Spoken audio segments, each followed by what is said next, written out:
नमस्कार बंधुरा शारदियार प्रीति और शुभेच्छा जानाई सकल बंधुके। आज अष्टमीते स्पेशल भावे धोगला करे देखाচ্ছি। स्किप ना करे प्रथम থেকে শেষ পর্যন্ত দেখার অনুরোধ রইল। আর দেখো ধোগলাটা কিভাবে তৈরি করতে হয়। তো আমি প্রথম একটা তুলে দেখাচ্ছি। তো কি রকম হয়েছে দেখো। এই দেখো কত স্পঞ্জি আর জালিদার হয়েছে। তো এর মধ্যে আমি চিনি শিরাটা করে দিয়ে দিলাম। তো তোমরা বন্ধুরা একবার হলো এই রেসিপিটা করে দেখবে, ভীষণ সুন্দর খেতে ভালো লাগে। তো আমি মূল শোতে ফিরে আসছি। তো এখানে মেজারমেন্ট কাপের 1 কাপ ছোলার ডালের বেসন নিলাম। তো ছোলার ডালের বেসনটা চেলে নেব। তো চেলে নিলে স্মুথভাবে হবে, আর কিছু থাকলে কিন্তু এর মধ্যে আটকে যাবে। তো এর মধ্যে যে সমস্ত উপকরণগুলো দেব, পরিমাণ মতন লবণ আর হলুদ হাফ চামচ দিলাম ছোট চামচে,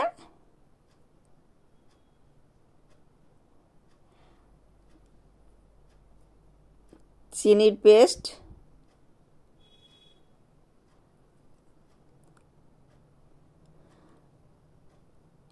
কাঁচা লঙ্কা, এখানে আদা একটু রস বার করে দিয়েছি, আর লেবুর রস, কাঁচা লঙ্কাটা একটু কুচিয়ে দিয়েছি। এটা তোমরা স্কিপও করে যেতে পারো, কেননা এই লঙ্কা একটু ছোট ছোট করে কেটে দিলে ভীষণ টেস্টি হয়। আর আদাটা রস বের করে দিতে পারো বন্ধুরা, আর ছোট ছোট করে কেটেও দিতে পারো। এবার আমি অল্প অল্প করে জল দিয়ে এটা মাখিয়ে নেব।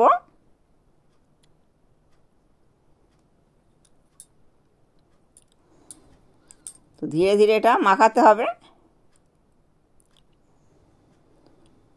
আরও একটু জল লাগবে।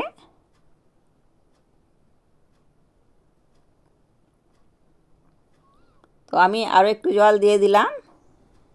এটা মানে মেজারমেন্ট কাপের হাফ কাপ জল লাগলো। ও ব্যাটারটা ভালো করে ফেটিয়ে এটা কিন্তু আমি 10 মিনিটের মতন ঢাকা চাপা দেব।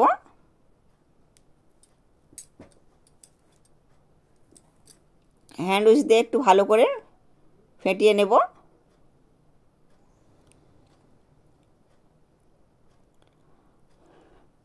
আর ব্যাটারটা কীরকম হয়েছে এটা কিন্তু আমি একটু তুলে দেখাবো।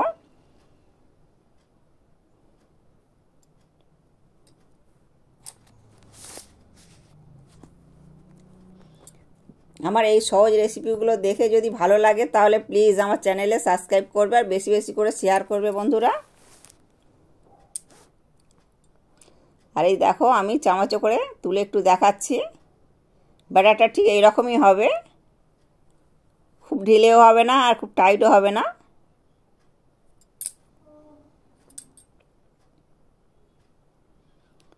তো 10 মিনিটের জন্য রেস্টে রাখলাম। আর এখানে একটা ছোট্ট একটা থালা নিয়েছি। এই থালাটার মধ্যে আমি একটু সাদা তেল মাখিয়ে নিলাম, আর চিনির শিরাটা আমি করে নিচ্ছি। 2 চামচ সাদা তেল দিয়ে দিচ্ছি।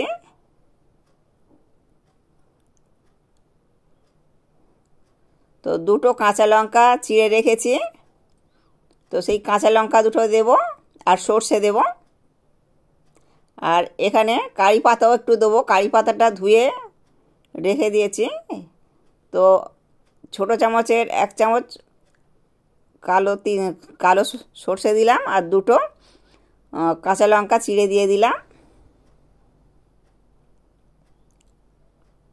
আর বন্ধুরা যে কারি পাতাটা দেবে তোমরা কিন্তু কারি পাতাটা জল থাকলে একটু ভালো করে মুছে শুকনো করে দেবে, আর না হলে কিন্তু খুবই মানে তেলের মধ্যে দিলে ঠিকরে চারিদিকে হয়ে যায়, তো পুড়ে যাওয়ার সম্ভাবনা থাকে। তো কারি পাতাগুলো ধুয়ে মুছে রেখেছিলাম, দিয়ে দিলাম।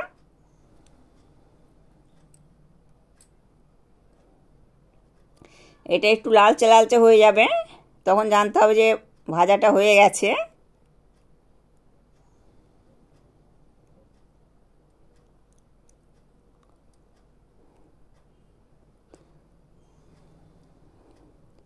তো এটা অনেকটাই লালচে লালচে হয়ে গেছে।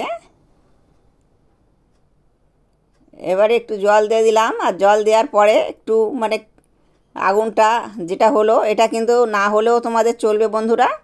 তো অনেক সময় বিপদেরও কারণ হতে পারে, এটা হলে বেশ ভালো হয়। তো এর মধ্যে আর একটু জল দিয়ে দিলাম। তো মেজারমেন্ট কাপের হাফ কাপ দিলাম, আর 1 চামচ চিনি দিলাম। আর চিনি অনেকেই একটু বেশি পছন্দ করে, আর অনেকে একটু কম দেয়, তার জন্য কিন্তু কম বেশি করে নিতে পারো। আর অল্প একটু লবণ দিয়ে দিলাম।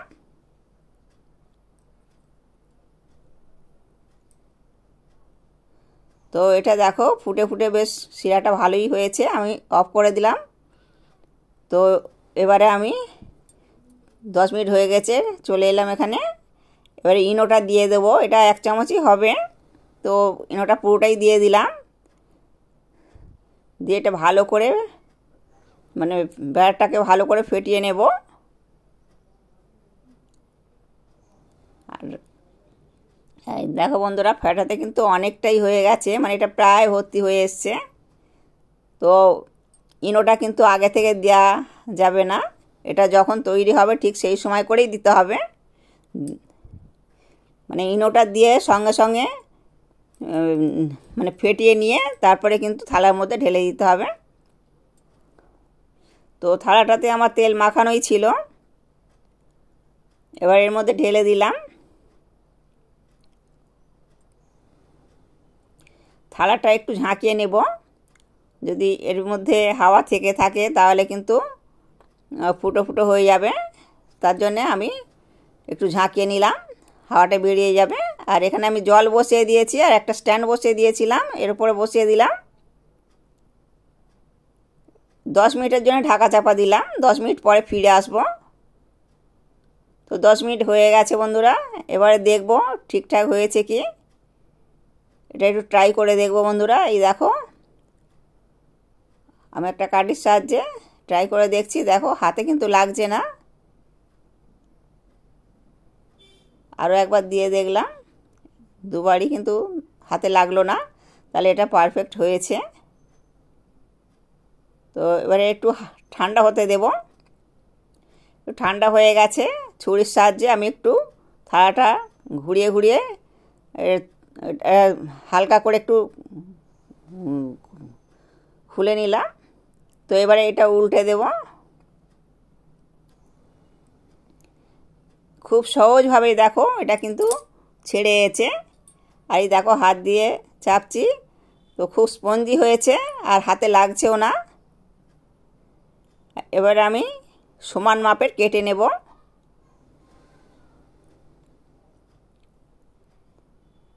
তো সবগুলো সমান মাপের কাটলে কিন্তু বেশ দেখতেও ভালো লাগবে। তো আমি মানে মাঝারি মতন করে কেটে নিচ্ছি, মাঝারি মাপের, খুব একটা ছোটও না আর খুব একটা বড় না। তো এইভাবে কাটছি, তোমরা একটু বড় সাইজের করেও কেটে নিতে পারো, ওটাও দেখতে ভালো লাগবে। তো আমি চৌকো চৌকো করে একই মাপের সবগুলো কেটে নিচ্ছি।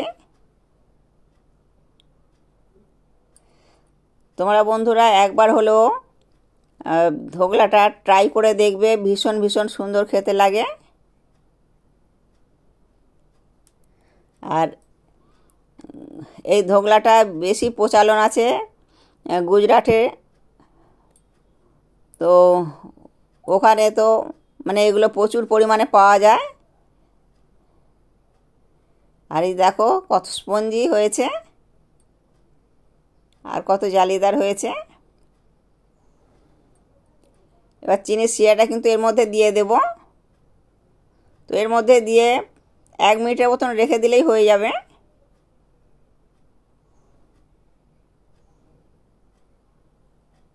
তো এগুলো সব ঘুরিয়ে ঘুরিয়ে প্রত্যেকটাতে যাতে পড়ে সেইভাবেই কিন্তু দিতে হবে। আর এটা 1 মিনিট পরে ভীষণ ভীষণ সুন্দর খেতে লাগবে, খুবই টেস্টি লাগবে।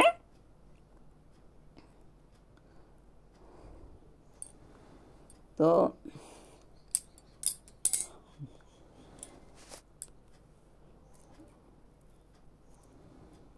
দেখো কত সুন্দর হয়েছে। আর বন্ধুরা ভালো থাকবে, সুস্থ থাকবে, সাবধানে থাকবে, আর পুজোতে অনেক অনেক আনন্দ করবে। তো ভিডিওটা এখানেই শেষ করছি, আবার নতুন একটা রেসিপি নিয়ে চলে আসবো।